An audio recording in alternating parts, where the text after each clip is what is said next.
I am sitting here with Peter Chee, who is in his co-working space in Seattle, Washington for the first time in 2 months.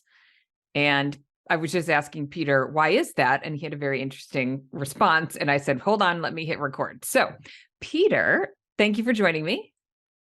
Lovely to be here. And yeah, thanks for coming into the office. What are you drinking? I'm having some coffee, Is that like a a cappuccino? latte. Yeah, I was gonna say that looks just like my own tall, like double-walled glass that I drink out of every morning. Yes, this is my Well, it's favorite morning. cup. It's noon for you already, though. Yeah, but I live in Seattle, so I drink coffee like, All 8 the time. Yeah. You know what? I have this I can't seem to tolerate very much caffeine. So I can have one like double shot cappuccino and it's always so good that I want another one. And then I try another one and it's just I can't do it. It's not like I can't even get through it. It's super unfortunate because it's like my favorite thing of the day. Maybe it's my favorite thing of the day because I can only have one. That's a good thing. So that's But it. there's also lots of other good hot drinks out there too that you I can. know you're totally right. Yeah. Okay. So, tell me about the last 2 months. So you own a co-working space, but you just told me you gave yourself permission to wander a bit. So, Yes, share with so everyone. I'm on a 3-month experiment right now, and I just concluded the second month of it. So my experiment is being able to work from any place in the United States and also not have any, I guess, pressure to like need to move anywhere or leave one city. So my first month was about buying one-way plane tickets. And so I went from Seattle to Austin, and then I went to Dallas. Then I was in Frisco for the GWA conference. Right.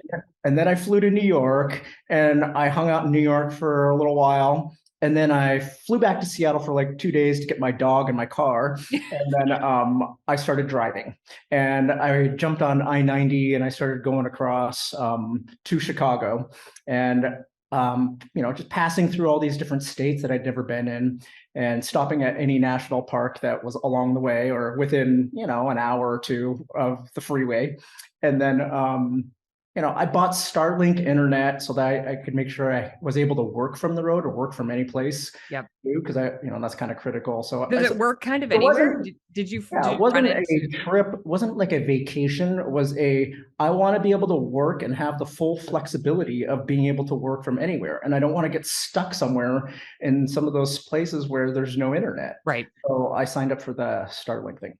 And then, the thing that I found in the first month, the one-way plane ticket piece of it was actually super fascinating for me because, I didn't have the pressure of another plane ticket that I had to go jump onto. And, I was just enjoying the conversations, enjoying the people that I was meeting with. And I just wanted to stay in flow of how it felt. And then when it was time to go, I was like, okay, get another plane ticket. And where am I going? So I ended up in places that I didn't expect myself to really hang out in. And then also I got to stay in lots of great places that were really unplanned. And then I met with a ton of people at GWA, and a lot of them have offices in New York. Like I'm going to New York. So I hung out and I had just such a great time, talking with these other people and seeing how they run their co-working spaces. And I got to work from their spaces and just see how things are done in a different way. And it was super innovative and recharging for me and bringing me to a place where I'm looking at my own Thinkspace in a different way because I'm seeing and sitting inside the spaces that these other people are running, not just hearing them talk about it on stage, right, at a conference or whatever. Yep. It's actually, you get it so much more when you sit there and you feel everything inside the space. And then this last month, the road trip piece of it was like, I didn't know if I was heading east, west, south. Wait, but you had to swing through Chicago to run a marathon, right? Oh, yes. I mean, that was like the one thing in my calendar that was a date that I was like, you know what? I'm definitely going to need to get out to Chicago by a certain date. So there was a destination, there was a date there, right? but then the rest of it was just kind of, go where I felt like I wanted to go. And there's people that I hadn't seen in a really long time. And if they were within 5 hours of a drive, I'm like, that's close enough. I'm going to go see them. And they were like super excited and happy to see me. And, it's I guess re-energize those old friendships that you haven't seen in a long time. And so that was fantastic. And then, being in big cities, and I went out to 25 North. I was trying to find Mara and Megan, and apparently they don't work out of their own spaces all the time, right? And I didn't know they're that. like you, exactly. They have a ton of locations everywhere too. So that was another piece of it. It was like, oh, I guess they're not just hanging out inside their own spaces. But being able to see their spaces and see the energy and how full they were, that was awesome. Like, there's just some co-working spaces that have that energy, and they are definitely doing something right. And when you can feel the energy, and plus it's post pandemic ish, right? And people are getting back in there, and they got lots of people roaming around. So I thought that was really fun.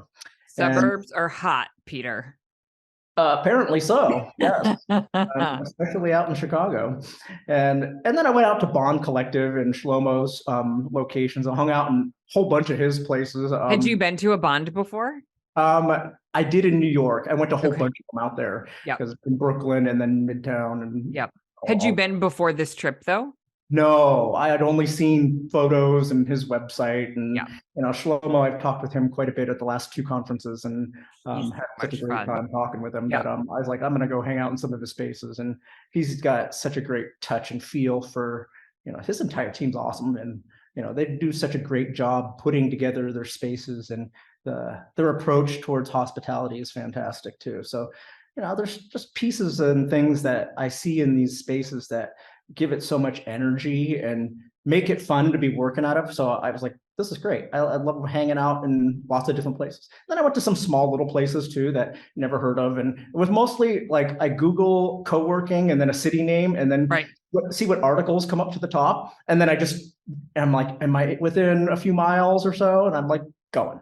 And then, I'll pay their $30 or whatever it is to sit in their space. And I want to support them too. I don't want a free ride, free tour kind of thing, right? I just like, no, these people are running companies and they want to make money, or they need to make money. And so being able to run around and support some of them were pretty awesome. And then I went to this one place in Traverse City, 20 Fathoms, and it was so interesting to see this like vibrant startup community in Traverse City. And then I bumped into some guy that happened to be from Seattle, and he had just relocated, and we were talking, and it was great, just the connections and this, I guess, that serendipity of like meeting random people and, realizing that you have lots in common with them is pretty neat. And then I guess, coming back to the road trip thing, I routed myself through 19 states. And then I ended up down at, after leaving Michigan, went to Kentucky, Tennessee, and then Alabama. And I was like, these are places I've never been in. And the whole time I'm sitting there, I'm like, I've got Sweet Home Alabama on repeat, right? I was like driving through the state thinking like, this is going to be awesome, right? And then I was like, this is really not my place. But then I was like, you know what?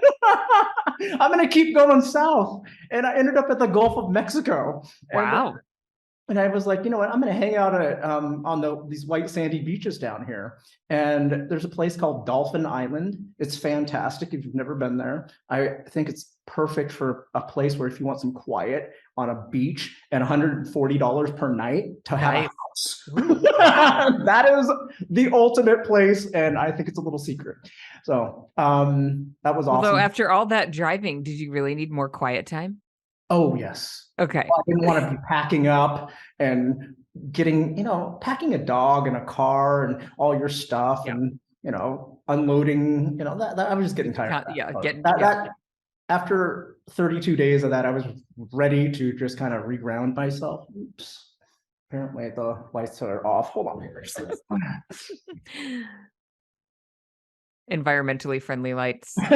Exactly. And so I think, the driving part is actually awesome because I feel like it's basically driving meditation. Yeah. And I was just sitting there in my thoughts most of the time, right? And it's not interrupted by anybody else's thoughts, no one else's perspectives. And so honestly, it gave me a massive amount of clarity. So I've never done anything like this where I've been on away for so long and just also have that freedom to be able to go in any direction. That's not normal for me. I'm very much a routine oriented person. Me too. That's so funny. Yeah. And I decided to break everything. And and what's great is that I feel like I have a blank piece of paper right now, and I get to recreate things the way I am, I guess, feeling that is best, or how it's best aligned for me now versus like how I've created these structures and things in the past for, they were great for that period of time. So my last month is really about getting grounded in the things that I'm aligned with. And it doesn't mean I'm not going to jump out on the road again, but I might be a little bit, but there's definitely certain places that I know I would repeat visit. And there's places I would never ever go back. But they serve their purpose. Well, it's good to eliminate, the options. So did you made your way back in your car with your dog from Florida, from the Gulf Coast? Dolphin Island, yeah. I went Yeah. into Texas. I stayed in Texas for quite a while. Texas is actually quite a wonderful place. I have all these like preconceived stigma things in my head about different places along the whole entire country. And what I found out was that these people out here everywhere are awesome. And there's just wonderful humans no matter where you go. And if you just peel back some of the stuff that's being played in the media, I didn't have any news. I was staying away from the news. And I was just like, you know what? It's just like great humans. I want to be around really awesome humans. And Texas has a lot of them. And I spent some time out in San Antonio and Dallas and Houston, Galveston, and then I made my way out and ended up routing myself through Utah. And Utah is beautiful, like one of my favorite places. So much. Yeah. I'm sure you stopped and did the Zion's there, right? And the arches and lots of good stuff. Yeah, I could go back. There's definitely a place I could spend a lot more time in. So yes. Anyway, there's my travels. I love it. So, it's funny. I am also totally, I think about this sometimes, like when I'm like psychoanalyzing myself, like I'm very also routine based. And even when I travel, I try to like smush my routine into wherever I am. I have to work out in the morning. I'm sure you have to go for your run. And then I have to have my cappuccino and I have to I have my things and I like to do it that way. But sometimes I'm like, my two kind of prescribed. It's an interesting, but I guess, personalities are just like that. I'm not sure I'm changeable at this at this stage, but it would be interesting to do what you did. And sometimes when I'm on vacation, like I smush myself into, and I think I need to be maybe a little more flexible. Yeah, maybe. And I love the car meditation. So my daughter is just turned 11 and she used to sit in the back seat, like for a long, like we go to Tahoe a lot because we're in the Bay Area, and she would like have something to say, and she like interrupt me. And it was like interrupting my thought meditation. I'd get like annoyed, like, wait, no, I was like in the middle of something that you can't see in my head.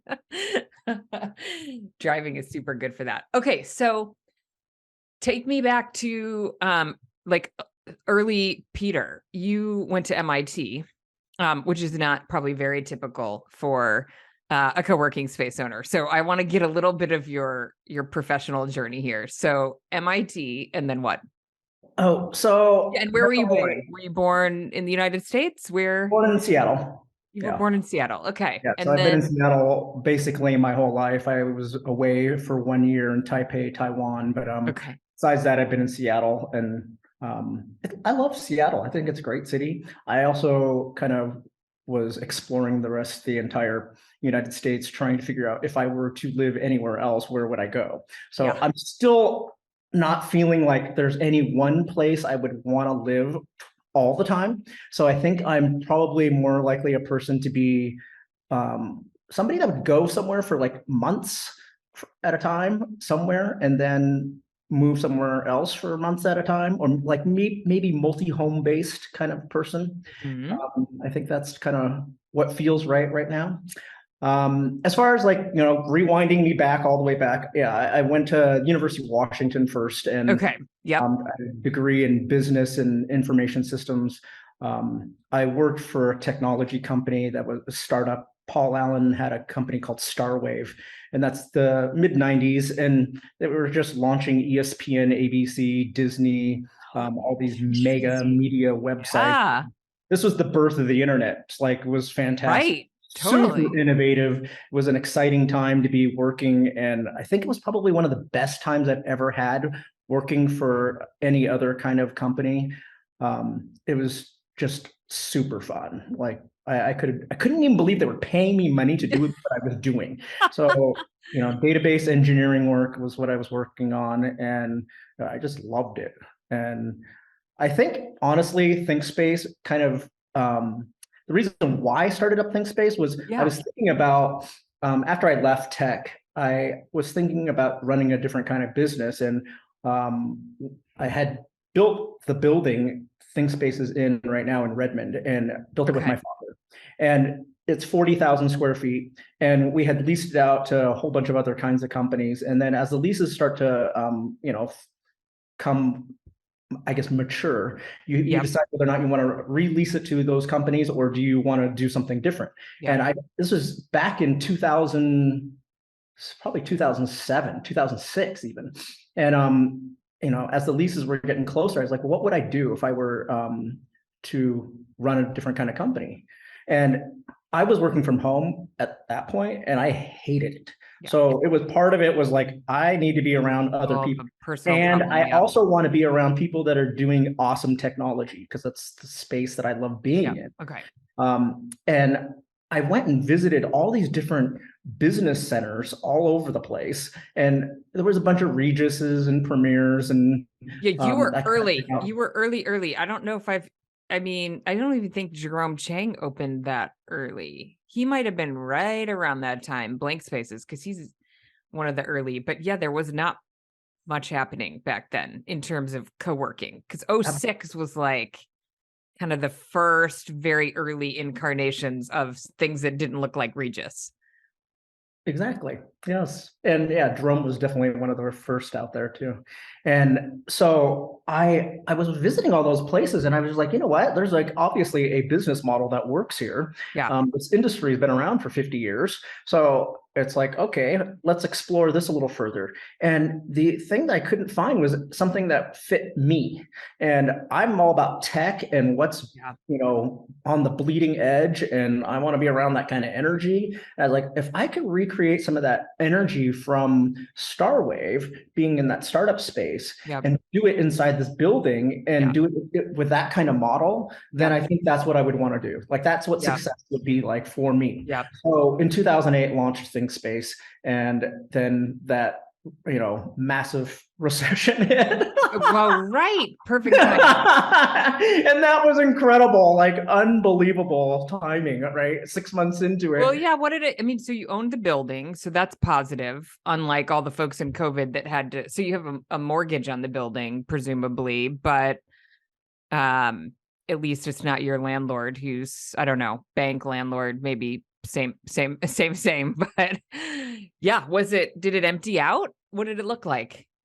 So at the time, we were probably about, I don't know, 60% full. Yep. And 6 months into it, not bad. And then the recession hits, and I was like going, oh my gosh, this is really scary. And at that point, I was actually in a program through, it's called the Entrepreneur Organization and MIT. They have this joint program for entrepreneurs. And so it was a 3-year long program. I'd fly out to Boston, and I remember sitting inside the classroom, and we were all kind of freaked out. This recession was hitting. And one of the professors said, you know what, you guys are smaller companies, and this is a massive recession, but it's like, what do you really need every single month?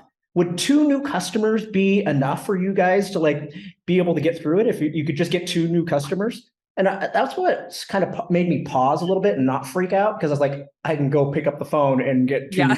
right? That is not going to kill me. And then the other piece of it was like, I was sitting there and I was looking at, all those bigger shared office environments, business centers and whatnot. And I was like, man, those people are just given massive concession right Yep. now. Yep. 6 months free rent, Yep. whatever. I mean, they were just throwing all kinds of stuff Yeah. at people. And I was like, that's a race to the bottom. So I did not actually lower any of my pricing through the recession. And the thing I focused in on was like, well, how do I make sure that Thinkspace stands out and is different than what's going on out there? And the thing that I focused in on was like, it is not about the walls. It is Yep. all about the community of our space. And in 2008, they had community managers for tech companies. They did not have community managers for co-working or shared office environments. I actually, unfortunately, had to let a couple of my employees go and rehire and get community manager minded people. And Yeah. I hired somebody that was But just like a totally new concept, to your point, like community for physical spaces, not just like for a social would have been really early back then too, but yeah, it was yeah, like, Twitter was just kind of coming on yeah, board.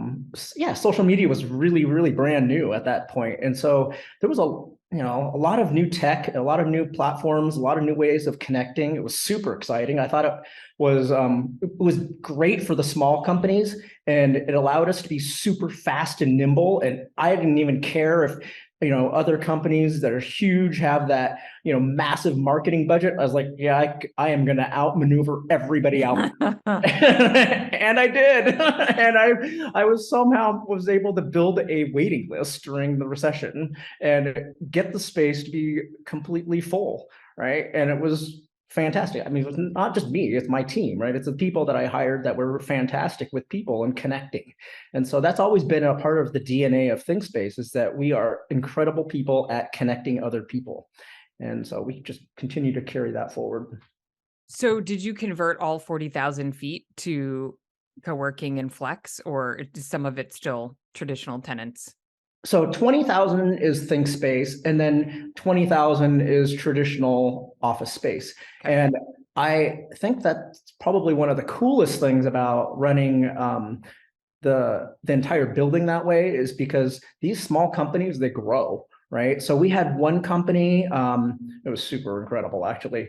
So we've had companies that have exited out of ThinkSpace for like $2.9 billion, or $40 million, or getting acquired by Microsoft or Cisco, Yeah. or Yeah. Google or whatever, right? And then there was this one company inside our space that HBO Go. And it was like two guys had left Microsoft and they were inside ThinkSpace, and they were like, we're working on something really cool. And I was like, cool, what is it? And they're like, we can't tell you right now.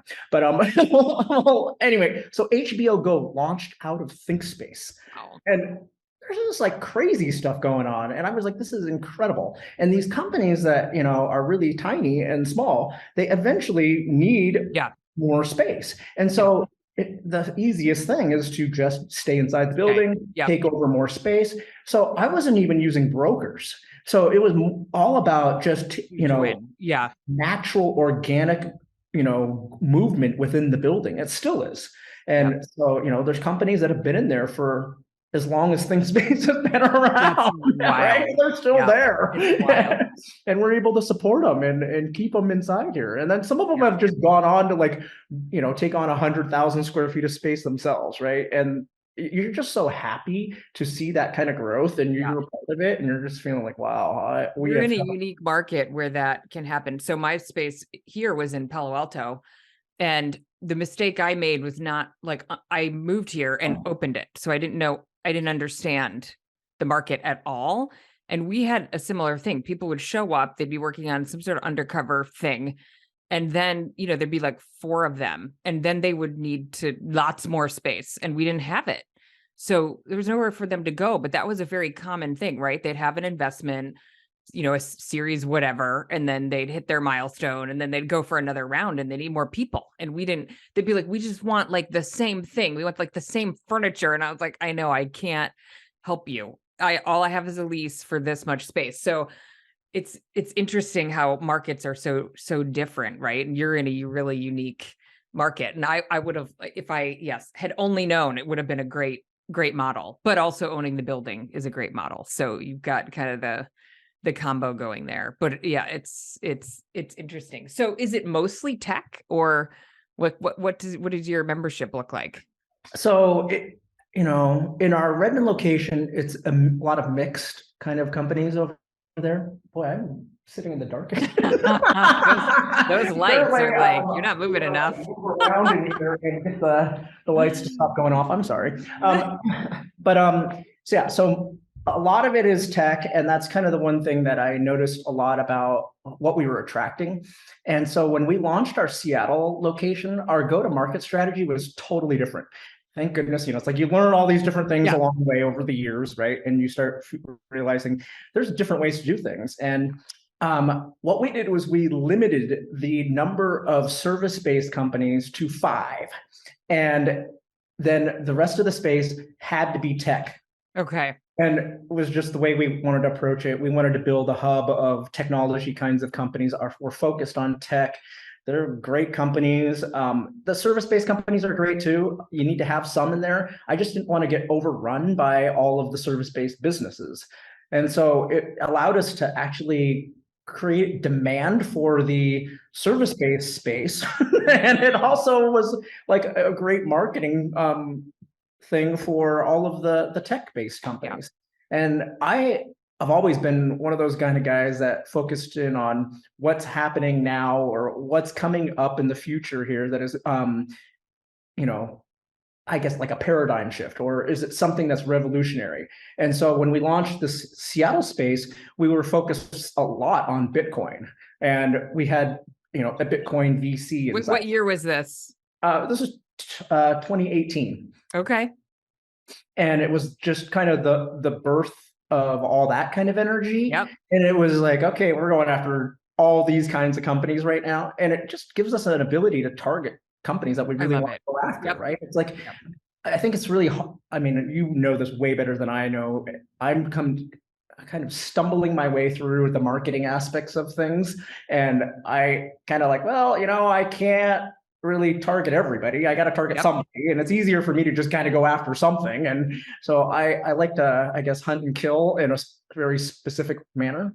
And then also I like being around those kinds of people that are doing innovative things. And I'm like, that's where you get your energy. I'm sure you're probably don't get super involved in giving tours and whatnot, but if people know, you lend to the vibe because you are part of the brand to some extent, I would guess. I love the tours. I wish I could do all the tours. I wish I could just like meet all the people. But yeah, I can't. And I have other people that are fortunately better at doing tours than me too. So So what is the real estate model for the second location? What is the what model? Do you own the building for the second location, or do you lease? Oh, so these other locations that I have started, I started another one in Fremont, Seattle, and then I started this one, Lake Union. Both of these have been leases. And so that is definitely a different way to operate. And the pandemic absolutely was brutal. Like I could go into gross detail if you'd like. Happy to we'd all share. cry and we'd have a big no one wants to relive those couple of years. Yeah, we got through it though, and we're at 100% right now, so I know we're doing something right. And across the board. So you have 3 locations, is that right? I closed up the second location when we opened up the third location because they were within a few miles of each other, and the other one was like a lot smaller, and I just felt like, you know what, we're just gonna shut that one down. So how big is the third location? 20,000 square feet. Okay, so both so the 2 open locations are both 20,000. Yeah. Okay, got it. It's a great number. What does your mix look like between like offices and open space?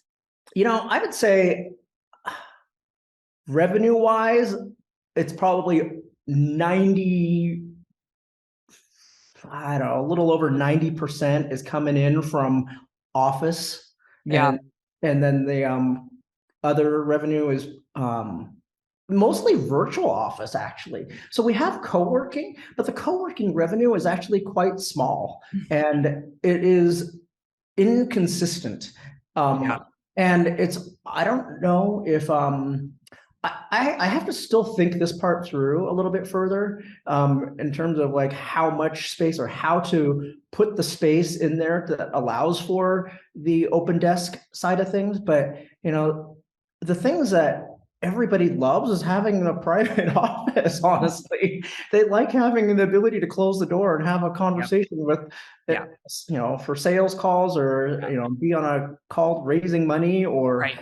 there's we allow people to paint the walls in their offices and give it their own vibe, and Yeah. it's just like it's not that's not happening out in the co-working area, right? It's open desk. People, it gives you the full flexibility, and I have used it clearly the last 2 months, Right. rolling Right. around all over the place, and I've Yep. enjoyed that. But in terms of the reliable revenue side of it, for me, in at least this market here, it has been much more stable to have those office leases. So do you run into startups that say, yeah, we can't afford the office space? Like, is that a kind of a gap in what you provide, or? Absolutely. Yeah. Okay. There's people that will come by and they'll say, hey, I want an office for $400. Right. And I give Not them the happening. name of like 3 other places they Okay. can go to, But because they're it's like, just not a fit. I'm That's not not even you. going to go there, and I'm Yeah. not going to try to appeal to these Yeah. companies that, But what if you had like, dedicated desks or co-working? Would they take it, or do they only want an office? some of them take it. I'll take Yeah. the flex Yeah. space so they can move into something more Yeah. private. Yeah. So I think that's one thing that we have done differently than a lot of these other places. And I think we attract mature entrepreneurs. Yeah. Well, And there's a lot to be said for that model, Peter. Mature entrepreneurs who can pay the bills and who stay for a long time. Great. Because to your point, the flex is you called it inconsistent. It's it comes in like in trickles. It's hard to build up, and it's hard to make it a huge percentage of your, well, it could be a large percentage of your revenue if you don't have a lot of office space, but it's hard to make meaningful revenue out of flex. Although I'm curious, did you see any co-working spaces on your travels that were just like killing it on flex? well, 25 North definitely is They have a doing right. something in there that is Yeah. really, they got some Yeah. secret sauce stuff going, I think. Yeah. And so that one felt awesome. Bond Collective in Brooklyn was just incredible, and there's a lot of energy inside Yeah. there. And I love that location. Yep. it was awesome.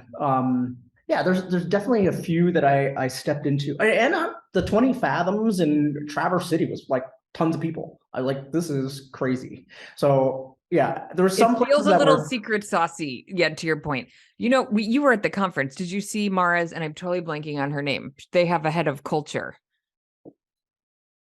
Did you see the session where, what is her name? She has a unique name. I'm totally blanking on it. It'll come to me. Anyway, they work really hard at it. And I think that's part of their a little bit of their secret sauce. They focus a lot on culture and how their team interacts. And I think they, maybe because of that, attract, more flex folks, because they have a pretty balanced like floor plan. So, but 20,000 feet of offices is a good way to run a business too. Yeah. Yeah, I think culture definitely does matter. And, we certainly stand apart from the different places out there.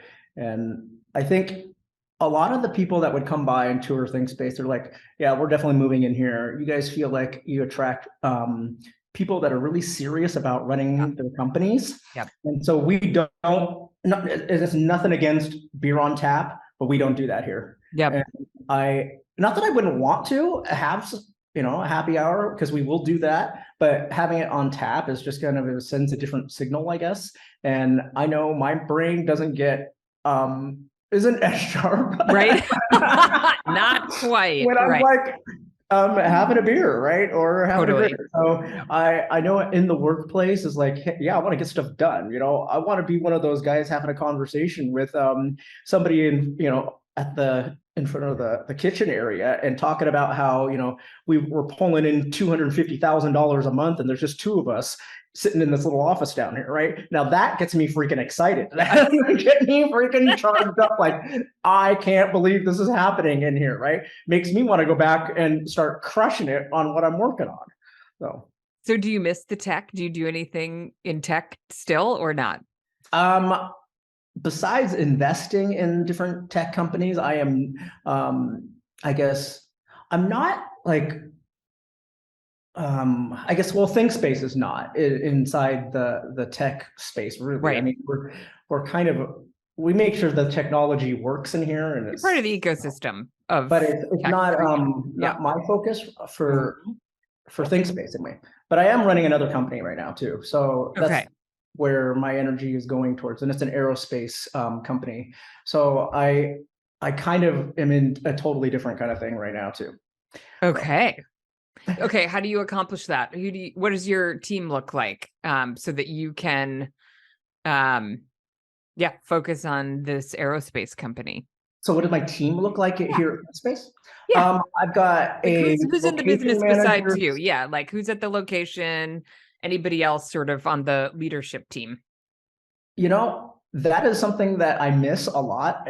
I wish I had all that around me, and I don't.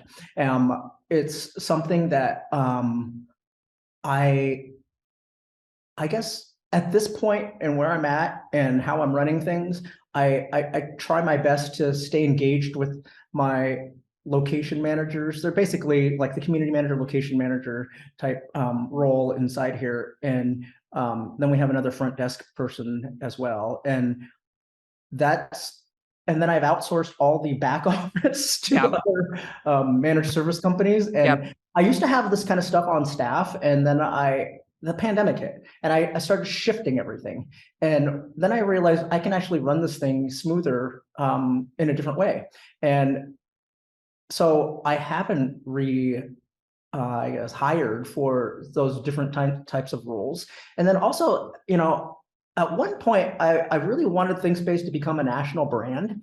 And I don't know if it was just because of the energy that was going around from, those giant companies that were raising bazillions of dollars. And I was like feeling like, am I missing out on something here? And then I was always being compared to some other company, we're not going to name the names, but I'm like, I was here before them. So no, totally, you were like me. way before. Yeah. But anyway, there's some of that kind of comparison stuff that was going on, and it made me feel like maybe I should be. But then, I got real clear on like what I wanted, and I'm like, no, I don't. And I didn't want to go raise millions of dollars or billions of dollars to go turn Thinkspace into this national brand. I think it's got a great name, but I also know what I want to do and where I want to put my energy, and I think that's kind of what's important. So I'm trying to make sure that I'm just staying aligned inside that. I love that. Who handles like kind of the more strategic, like branding, marketing? I love your website. Sometimes I look at websites and they have like no soul, and I get good vibes from your website, which is not that easy to do. So I totally get it for people who don't have the vibe. But is that you, or is that someone on your team? So I was one of those technology guys. I'm going to just build everything myself. So that's where things DIY all the things. I DIY'd everything I could possibly do. And then I realized, you know what? There are people way better at things than me. And it's like, I love graphic design, and I love Adobe Illustrator, but you know what? I stopped doing it finally because I was like, you know what? There are people that do this way better and they're faster than me, and I should just pay for this kind of stuff. So I've moved towards hiring other companies to help me work on stuff, and they can get it done faster and they make it better. And then it also allows me to not have to touch everything or run all the updates. It just totally. Wait, there's I feel like I learned a lot by stepping into these things and being able to do some of these things. But honestly, I just do recognize talent around me that is way better at things, and I would much rather hire. And in the long run, you save so much more money than screwing around trying to do stuff yourself for like if you lose 6 months, that's a lot of time. It's just like Really a lot of not time. that's not the experiment I want to be trying to do right now. So right now it's all about hiring the right people or companies or consultants or whatever to help me get stuff done and trust them to do a great job. So Yep. It sounds like you're trying to simplify and maybe even make some of it a little more variable. When you have everything internally, you're kind of stuck with fixed costs, which during the pandemic is hard, right? So when you can pull in and out, I'm a heavy user of Upwork and find like amazing talent. Have you used Upwork for any of your? not used Upwork. It's like a talent platform. You can find literally, I mean, I've hired people to do research. I've hired people, I have my podcast editors from there, or VAs from there, my designers on there, like everybody's there. It's incredible, like the range of talent, and it's like a review, it's like Amazon for freelancers. So everybody's reviewed, they've got a portfolio, so it's really transparent. Anyway, That's fascinating. so wait, can you tell us about this aerospace project, or is it what do they call it when it's like undercover? Stealth. Stealth. Are you in stealth mode? I forgot that term. Totally. I'd have people come into my space and be like, no, I cannot tell you what we're doing. Stealth mode. And we need an office because no one can see our screens. One thing I've learned in life over the many years now of running Thinkspace and people saying that they're in stealth mode, I've realized that, you know what? If I told you what I was doing and you wanted to like try to emulate or copy what I'm doing, good luck. Yeah, exactly. Totally. The purpose and the passion and the energy and the knowledge and everything else that goes into like creating something, it's so unique. And most people also just give up, right? I think a lot of humans just stop when it gets hard. Yeah. And because they're not driven by the same thing, right? Yeah. So for me, I'm happy to share what I'm working on. And if you want to create a competing company against me, excuse me, I need to hit stop because I'm gonna go. I think competition is healthy. So let's make sure there's a marketplace here. So my company is Minimum Zero. It's based off of my father's patent. He was working in aerospace for 30 years and he was trying to solve this one problem, never solved it, but he solved it after he retired. And so in 2019, he got his 13th patent. And I was helping him on the business side of this thing. And basically it's a way of melting ice off of the leading edge of an airplane wing or the cowl of an engine. Anyway, it's ice forming on an airplane when it's above 10,000 feet. Okay. And the technology is completely revolutionary for the aerospace industry. And it can reduce an airplane's weight by 300 pounds. And it's like, it could possibly save an airline, tens of millions of dollars annually by implementing this technology. Yeah. And the technology that they currently use on airplanes is like 80 years old, hasn't changed at all. And so anyway, this is what we're trying to bring to the world right now and get it on an airplane. So my father passed away 2 years ago and, during right towards the end of 2020. And so, I've been holding on to this thing. And I think one of the things that's been super interesting for me is that, and it was part of this road trip, actually, I got super clear on like what was going on there. Am I doing this for my father or am I doing this for myself? Or am I doing this for other people or is this for the planet? Like, what is the real purpose behind all of this stuff? And I went out to NASA Johnson Space Center out in Houston. And I started walking around. There's like this giant space shuttle sitting there, right? There are these huge rockets from SpaceX, and they're like trying, to put man back on the moon again in 2025. And I was sitting there and I'm like, I'm sitting on this technology that is just revolutionary, and it can make such a massive impact by reducing carbon emissions by trillions of pounds. And I'm like, I got to put my energy behind this thing. This is something that's really impactful. So, I'm trying to get myself positioned right now to be able to put my energy in fully behind that. Yeah. And so that's what's going on with that. Wow. That's incredible. That's very cool and not common for shared space owners. But I would guess that the energy, like you mentioned earlier in the space, you've got a lot of innovators and entrepreneurs, and there's probably a little bit of like, yeah, I got some of that left. Let's do it. I do have a lot of that left in me. Yeah. Yes, doing things that have never been done before is kind of like, yeah, let's go do it. Why not? And this is all just a big journey anyway, right? So I think there's a couple books that I've been plowing through over the last month here. And one of them is Stories I Only Tell My Friends by Rob Lowe. I don't know if you've heard of that one. And then the other one is called Green Lights by Matthew McConaughey. Oh, yes. You know what? I started to listen to it. I didn't finish it, I have to say. My husband finished it. And I can't remember why. He tells a lot of like really hard stories. And I don't know. Do you love it? Yeah, you know what? I think I'm in that phase of life where I can really appreciate the hardness of life, and also realize that it doesn't matter who you are, you're going through it, right? It's just how you get through it. And one of the quotes that I remember sticking in my head was like, you got to follow your heart, but let go of the outcomes. Like, don't worry about how it actually plays out. And I was like, you know what? That's totally right. Because it's like, for me, I would think I was so attached to outcomes in the past. And that's probably why I've run 20 marathons. That's probably why I've gone Gosh, totally. Yes. Ironman events, or, I just put these monster kind of like things out there with like very clearly defined finish lines. Yep. And I kind of want to shift that right now and make sure that I'm focused in on that journey and who I'm bringing along with me on those journeys. It's really about who you're around, right? It's like, I want to be around great people. Yeah. So like, honestly, I was sitting there at these last two co-working conferences, and I was like having the time of my life.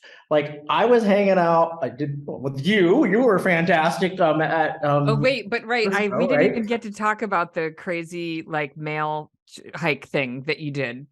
Oh, the mailbox peak hike. Yeah. So I met Shlomo through email, and then we rallied up a bunch of people to go do some crazy thing, because it was partly because of him. Because I asked him a question, and I was like, so you want to go on a hike on a scale of 1 to 10? How hard do you want it?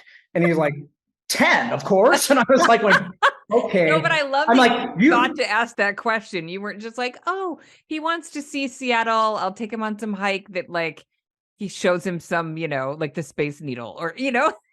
Instead, you're like, how hard, Shlomo? and his response to me was 10, of course. And I was like, this guy has no clue who I am. And this guy has no idea what a 10 looks like for me. But you'd never met him. And I absolutely was not holding back. No kid club. I was just like, I'm driving him out to the hardest thing I can possibly bring him out to. So this is a place where people go to train to go hike or climb Mount Rainier. Okay. This is the training ground for those people. And I was like, oh, this is going to be a 10. Yeah. And then anyway, you rallied a bunch of other people, and it was fantastic. And wait, but not really a bunch, because there's not that many people who would do it. And it was raining. Yeah, it was pouring rain. Okay, Peter, how many hours did it take? So Shlomo told the story on our Flex Uncensored podcast. I have not laughed so hard as I laughed during that interview in a long time. So please tell me your version. Okay. Like, yeah. Oh, yes. This is the short version. It was super sunny the day before, and I really wanted to go out the day before with them, because I wanted them to see the view, and it's spectacular and whatnot, right? And then they were like, there's a few other people that didn't want to go at at nighttime. You were right. So you're going to go during the daytime, and I'm just like, fine. Well, if we go tomorrow, it's going to be, the forecast is rain. And they're like, whatever, who cares? And I mean, everybody's because I think you told them, well, like, if we leave at 4, what time would you be back? Like midnight or something crazy. It would have been really late. Yes. It would have been a very, very late night. Okay. But it would have been like fine. Nick Clark and Javier and You do know the story. Yeah. So there was Nick, there was And Javier, Nick was like, there no, was I have to go to Kane, happy hour. Can we go Slomo. in the morning? Exactly. And so, they wanted to do the networking thing. I Yeah. was like, great, let's go network with a bunch Yeah. of people, which was fun. We did that. But then the next morning, somehow we all did get up and we got out there and, it was pouring rain the entire time, like And so you just departed at dumping. like 4 a.m. Yes or Well, no? we met out there. We had to drive an hour to get there, right? And then Right. we started climbing. I mean, And these are details that matter, Peter. so the thing about it is like I was prepared, but Shlomo was in like white tennis shoes that he uses for being in the gym. And I'm like, we're trashing those shoes. Like they are coming back. They're never going to be white ever again. Okay. Because it's going to be like one step into the mud here. They're trashed, Yeah. wrecked. And he doesn't have the right gear on, and it's pouring rain, right? They don't even have rain gear. So we're just getting soaked. And we're going up, it's 4,000 feet of vertical gain. It's pretty short, but it's like straight up. There's no switchbacking, it's just go up. It's gnarled tree roots, it's just rocks. It's like, anyway, we get up to this one spot and it's right above the tree line and the wind is howling. Like the gusts feel like they're probably at 40 some miles an hour, right? And I think at that point I was like, okay, this is okay. It's got sketchy, really sketchy, but it's not like abort yet, right? Okay. Like we're for sure gonna die. It's like, so we're getting closer and closer, climb it up, and the wind is just whipping us, and the rain is still pelting us, and there's snow on the ground, and it's like, oh my gosh, like it's intense, right?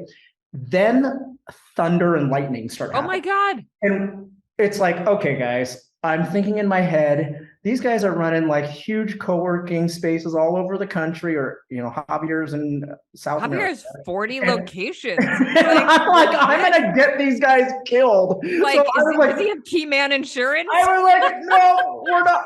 I know we've only got, maybe 30 more minutes to get to the very, very top, but I'm actually thinking we're all gonna die. Yeah. So I made the call and I said, guys, we got to turn this thing around. We cannot get killed today. Not today. We're turning around. So we went back down. They agreed. And we all stayed alive. Was it only you and Shlomo and Javier? Yes. Yeah. Yeah. Because Nick didn't get up and then we're going to out him. And then Kane was injured and was like, I can't. And so he did drive out there. Yes. But he turned around and went back. So I took everybody back. But anyway, it was, super fun. And also these guys have a different mindset. And that's the one thing I noticed that has shifted so significantly in this flex space and the co-working space. And it has changed massively from the time I started up Thinkspace to where we are today. Like, I am so inspired being around all these different people right now. They are crushing things, right? They are wanting to grow and scale their companies, and the way they're approaching it and the way that they view the expansion, and they're just fired up. Like, like I spent some time talking with Sophia, with Palato Mail, and some people over at Venture X, and then these other people that I've named while hiking, and I'm like, everybody's on fire. Like, these people are what's going to be shaping this industry for like the next 10 years. And I so badly want to be a part of that. So I'm not like these two this different is the things. wrestle like, on the drive. Stay in and also do this other thing that is supposed to like change the world. I don't know. So it's just an exciting time, and it's like, I think in the very, very beginning, the co-working industry was so much focused on community, and I almost felt like revenue generation was a dirty thing, and it felt 100%, Peter. It felt odd. like being focused on business stuff, right? And thinking about business models and revenue and profitability. And, there's just all these different things that are going on today that feel like, you know what, these people want to run amazing companies, right? And have fun and do, 10 rated hikes, right? Exactly. Mhm. So I think the energy is awesome right now, and I think the industry has the right people. Right? Yeah. These are good, really good people that are doing these things right now. I mean, they're inspiring. Yeah. Peter, I think, have you ever done an Enneagram test? I did. Are you a 3? I would have to look it up. You'd have to look it up. I bet I you're haven't looked 3. at it for a while, but 'Cause I'm gonna I write it down as a 3 and see what I I really bet am. you're 3. I struggle with the same, like outcome versus journey, right? Like outcome versus like do the things you want to do in life. Like the value is in the outcome, and like talking myself out of that. Like, the Brene Brown stuff, like you are loved just because you are. I'm always like, that's bullshit. No, you are loved if you produce shit. And I know it's not true, but it's like my brain can't like Brene Brown. So I totally get that. And I just wanted to relate on that. So I love like, kind of where you're going with the journey. And I think for me, co-working kind of plays into that. Like I always feel like, am I supposed to be doing something different? Am I supposed to like, but I love the people. I really love the people in this industry. And I think going to conferences is so meaningful because it's a good like check, right? Am I in the right place? Am I with the right people that I want to kind of go through life with? And I feel the same way about the people in this industry. They're really fantastic and there's some inspiring work that's being done. So, and you're one of them. I'm so glad to have met you in person. And Mark Gilbreth was like, you two should talk. And then we had like a didn't work Zoom call. And then I got to see you in person and we did the workout that Shlomo led, which was super fun. You're like, I just want to go for a jog. I don't want to do burpees. You had us doing that bear crawl thing, and I was Bear like, crawl. Yep. this is so hard. Why did you pick this? But you're awesome. You can handle it. But it's also so fun that there's like a bunch of people who wanted to get up early and go out on the turf, right? And like do hard things together. I love that. So Yeah, absolutely. anyway, we have to wrap up because we're way over time. Thank you for putting me on your schedule on your first day, back in your own office at least. And thanks for sharing your story. It was so fun to connect. And Likewise. here, I'm excited to keep following you and see, what happens and staying connected. I hope you'll keep coming to conferences so we can Yeah, hang out I in think this is person. definitely something I will keep in my calendar and schedule because I've had such a great time connecting with the people that are running these places, and it's so many different ideas and how to do things, and I want to stay connected into this co-working community in some way. So I think this is the way to do it. I bet the aerospace conferences aren't nearly as fun. Just a prediction. I have no idea. But I did get invited to one like a month ago, and I was like, "Yes, I'm saying yes to these guys." Totally. Say yes to things. I Let me gotta know. meet people. Awesome, Peter. Thank you. We'll Thank talk. you, too. Well, I hope we talk soon. Take care.